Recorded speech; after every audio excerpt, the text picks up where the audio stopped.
Ciao, bentornato sul canale. Oggi voglio portarti in un viaggio dentro la resilienza vera. Non la parola che usiamo spesso a caso, ma la resilienza di chi ha sofferto decenni di prigionia, d'odio, divisione e ne è uscito pronto a unire, non a distruggere. Parliamo di Nelson Mandela e voglio che tu non ascolti questa storia come un racconto distante, ma come un manuale pratico, perché molte delle sue scelte sono incredibilmente utili anche per noi oggi. Alla fine di questo video voglio lasciarti con idee e strategie concrete che puoi applicare alla tua vita per diventare più resiliente, senza falsi miti, senza illusioni.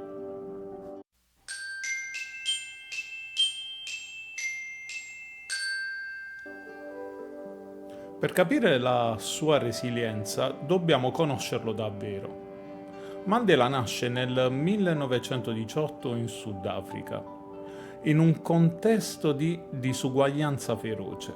L'apartheid non era solo una legge, era un sistema totalitario che decideva dove potevi vivere, studiare, lavorare. Mandela non era un santo fin dall'inizio. Studiò legge, si ribellò al sistema, fu considerato terrorista dal governo. È importante capirlo. Non nasce da vite perfette, nasce dal caos. Nel 1962 viene arrestato e condannato a ergastolo per sabotaggio. La condanna non fu solo una punizione, fu un messaggio a tutti i neri sudafricani. Non osate ribellarvi. Ora fermiamoci un attimo. 27 anni. Prova a immaginarlo davvero. 27 anni in cella. Non stiamo parlando di qualche mese, non stiamo parlando di un lockdown di 2 anni. 27 anni di vita persa in condizioni disumane. Mandela avrebbe potuto odiare e molti pensavano che lo avrebbe fatto, ma lì nasce la sua resilienza. Raccontava di aver usato il tempo per riflettere, per studiare i suoi nemici, per capire come guidare un popolo senza vendetta. Questa non è passività, questa è strategia emotiva. Resilienza non significa subire, significa trasformare la sofferenza in qualcosa di utile. Quando viene liberato nel 1990, il Sudafrica era sul punto della guerra civile. Molti volevano vendetta, lui no. E qui molti pensano che fosse debole. Falso mito numero 1. La resilienza è mollezza. In realtà serviva un coraggio immenso per dire ci riconcilieremo. Mandela aveva una visione, un paese che potesse perdonarsi e ricostruirsi. È stato eletto primo presidente nero nel 1994 e invece di punire ha coinvolto anche i bianchi nel governo. Era realista, sapeva che senza riconciliazione il paese sarebbe esploso. Resilienza e anche lucidità politica. Ora parliamo di un punto importantissimo, i falsi miti sulla resilienza. Siamo bombardati da frasi fatte tipo se vuoi puoi, basta essere forti, non devi mai piangere. Queste cose non solo sono false, ma possono farti sentire ancora più inadeguato. Mandela stesso diceva che aveva paura, ammetteva di aver pianto, non ha mai detto di non sentire dolore. Falso mito numero 1. Resilienza uguale non provare emozioni negative.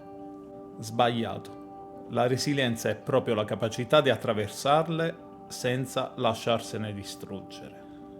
Mandela era arrabbiato, deluso, triste, ma ha trasformato quelle emozioni in carburante.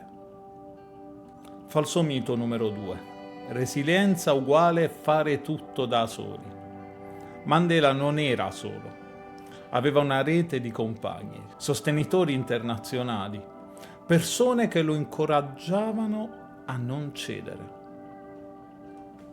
La resilienza vera non è isolamento, è anche saper chiedere aiuto. Falso mito numero 3. Resilienza uguale subire senza reagire. Mandela non ha subito in silenzio, ha usato la prigionia per prepararsi, ha pianificato un futuro, ha negoziato la pace. Non era rassegnazione, era strategia. Falso mito numero 4. Resilienza uguale nasce con te. Mandela si è costruito come leader resiliente. Non è nato pronto a sopportare 27 anni di cella. Anche noi possiamo coltivare la resilienza, un passo alla volta. Non serve essere eroi, serve impegno. Vedi, questa parte per me è fondamentale. Voglio davvero che chi ascolta oggi esca con la consapevolezza che la resilienza non è un dono magico di pochi, è un allenamento accessibile a tutti. A questo punto voglio darti un quadro pratico. Quali sono le caratteristiche delle persone resilienti e come possiamo coltivarle? 1. Individuare la causa dei problemi. Non basta lamentarsi. Mandela ha studiato le radici del conflitto. Ha capito che la violenza cieca avrebbe distrutto il suo popolo. Nella nostra vita questo significa smettere di dare sempre la colpa fuori e chiederci: cosa posso fare io? 2. Gestire le emozioni. Mandela non ha represso la rabbia, l'ha canalizzata.